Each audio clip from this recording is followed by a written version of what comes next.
Saudari-saudaraku terkasih, selamat pagi semuanya. Saudari-saudaraku terkasih, dalam pesta pembaptisan Tuhan ini, Allah mengingatkan kita betapa Dia sangat mengasihi kita. Dia memberi tanpa perhitungan, tanpa syarat. Dia menghadirkan cintanya begitu utuh. Dan hal ini kita dengar di dalam bacaan pertama tadi, yang mengungkapkan bahwa bangsa Israel yang telah meninggalkan Allah dan kebenarannya diundang kembali oleh Allah untuk datang kepadanya dan mengembalikan persatuan, persekutuan, dan berkat dengan Allah. Saudari-saudaraku terkasih, hari ini Dia juga mengundang kita untuk bertanya ke dalam hidup kita sendiri. Yesus ingin menjadi bagian dari hidup kita. Seberapa dalamkah kita percaya dan sungguh mencintai Dia? Yesus ingin menjadikan hidup kita bagian dari hidupnya, bagian dari cintanya. Dan itulah yang mengingatkan kita akan baptisan yang telah kita terima. Ketika kita membiarkan Dia melakukan semua yang dikehendakinya di dalam diri kita, maka hal-hal yang indah akan terjadi di dalam kehidupan kita. Sama seperti pada baptisan di Sungai Yordan. Roh Kudus turun kepada Yesus dalam bentuk burung merpati, dan Bapa menjelaskan bahwa Yesus adalah anak yang sungguh dikasihinya. Roh Kudus adalah kehadiran aktif Allah di dalam kehidupan kita. Roh Kudus membimbing kita untuk membuat keputusan yang benar dan memberi kita kekuatan untuk menindaklanjutinya. Roh Kudus mengilhami kita dan memberi kita pengetahuan, gagasan, wawasan yang tidak pernah kita miliki sendiri. Saudari-saudaraku terkasih, dalam peristiwa pembaptisan Kristus ini, Allah Bapa berbicara kepada dunia dari surga. Kita semua juga ingin mendengar suara Allah, sabda Allah, seruan Allah di dalam kehidupan kita. Kita semua ingin mengalami suara itu di dalam kehidupan kita. Tapi seringkali itu juga tidak terlalu mudah bagi kita. Kita kadang mengalami ketakutan, ada kemauan, ada kehendak, ada keinginan, tetapi juga sekaligus kita mengalami ketakutan untuk mengundang Allah hadir dalam hidup kita. Mengapa ada ketakutan? Karena kita memang merasa berdosa. Kita sadar bahwa ada begitu banyak kelemahan. Kita sadar bahwa ada banyak sekali kekurangan dan kerapuhan di dalam kehidupan kita. Tetapi mari saudara-saudara terkasih, kita tidak perlu takut untuk sungguh mempersilahkan Allah hadir dalam diri kita, karena Dia tahu apa yang terbaik untuk kita semua. Dia hanya ingin memberi kita karunia Roh Kudus untuk membantu kita mendengar suara Tuhan supaya dapat didengar lebih jelas. Hari ini ketika Dia menghadirkan cintanya kepada kita di dalam Ekaristi yang kita rayakan bersama ini, mari serahkanlah segala ketakutan, segala macam kecemasan yang ada di dalam diri kita, biarkan Dia masuk ke dalam kehidupan kita seutuhnya. Saudari-saudaraku yang terkasih, persahabatan kita dengan Kristus tidak menghilangkan penghormatan kita kepada sosok yang sungguh luar biasa yang ada di dalam bacaan Injil hari ini, yaitu Yohanes Pembaptis.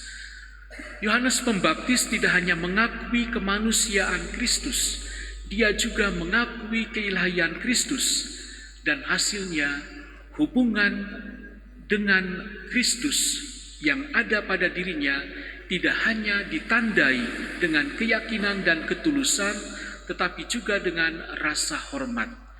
Kita yang jauh lebih tidak suci dan bijaksana daripada Yohanes Pembaptis harus belajar dari teladan hidupnya. Tadi dikatakan bahwa membuka tali kasutnya pun aku tidak layak. Membuka tali kasut ya itu membuka sepatu lah katakanlah, alas kaki. Dan itu biasa dilakukan oleh para pembantu katakanlah, atau para hamba. Nah, dengan demikian Yohanes Pembaptis mengatakan dirinya ya jauh lebih rendah dari para hamba sendiri gitu. Ya, tidak layak. Ya, dia menganggap bahwa para hamba itu ya lebih di atas dia gitu. Sementara dia untuk membuka tali kasutnya pun yang biasa dilakukan oleh para hamba, dia tidak layak. Betapa dia sungguh merendahkan dirinya di hadapan Allah. Dia membiarkan Yesus untuk hadir di tengah-tengah dunia. Dia hanya ingin supaya setiap orang sungguh menyambut Yesus di dalam pembaptisan yang dia lakukan di Sungai Yordan sebagai tanda pertobatan, sebagai tanda bahwa setiap orang mau sungguh menghadirkan cintanya kepada Yesus.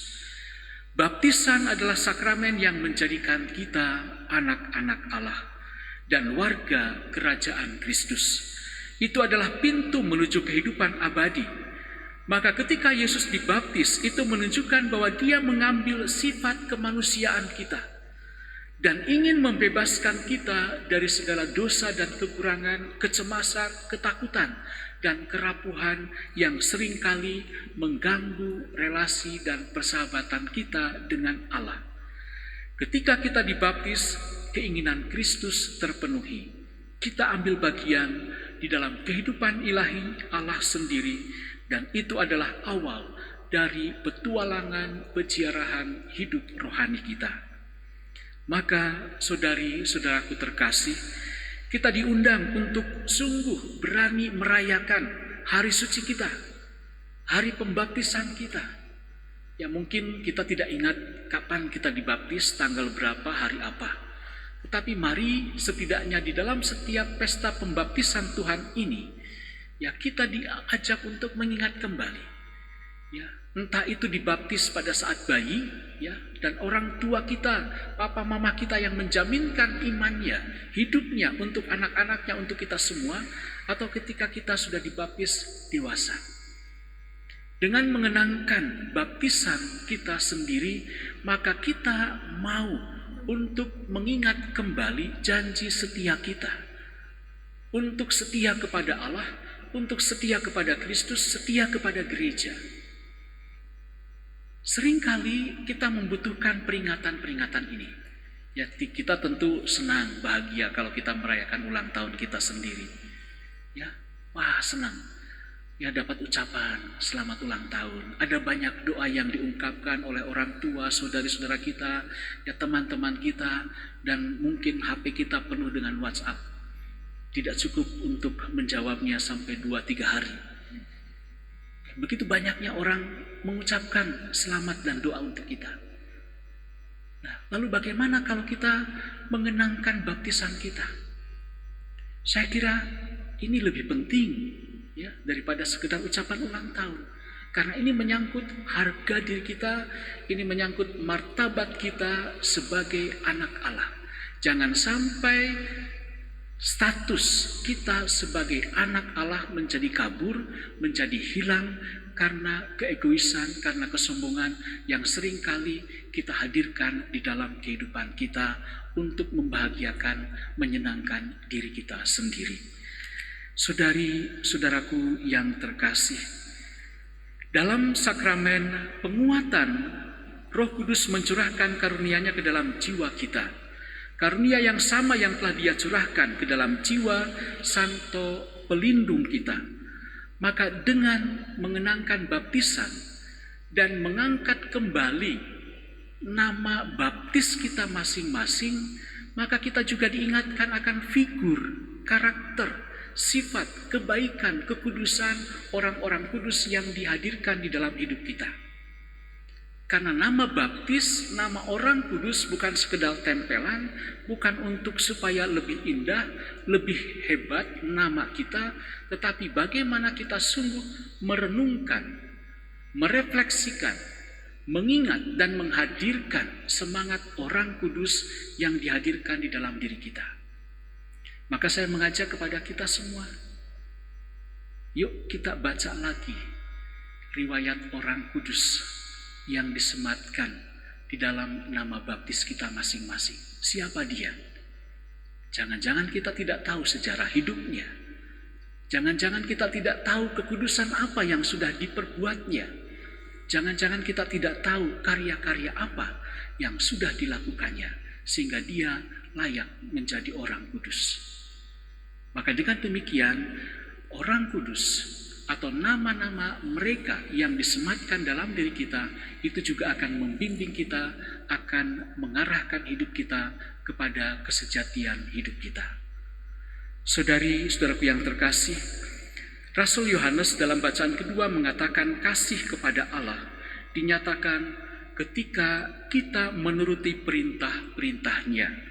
Dan inilah kemenangan yang mengalahkan dunia, iman kita.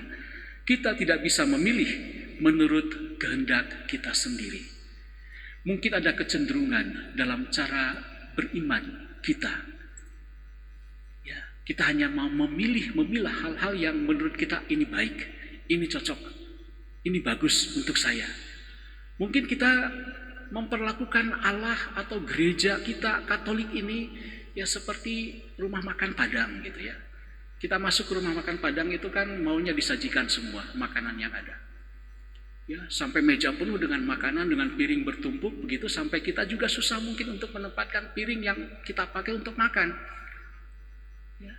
Tapi akhirnya kita hanya memilih 1-2 macam saja.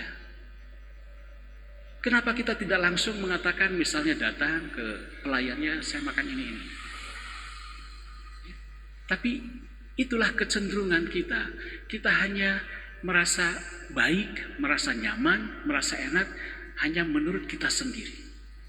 Maka saudari-saudaraku yang terkasih, mari kita menjadikan pesta pembaptisan Tuhan ini suatu kesempatan yang baik bagi kita untuk melihat kembali proses perjalanan kita, baptisan yang telah kita terima, supaya kita juga sungguh menjadi pribadi yang semakin berusaha dan berjuang serta berani berkorban menghadirkan cinta Tuhan di dalam kehidupan kita. Saudari-saudara yang terkasih, apapun yang Tuhan kehendaki dan perintahkan kepada kita, ikutilah. Kita yakin bahwa semuanya itu baik untuk kita. Tuhan tidak akan pernah mencelakakan kita.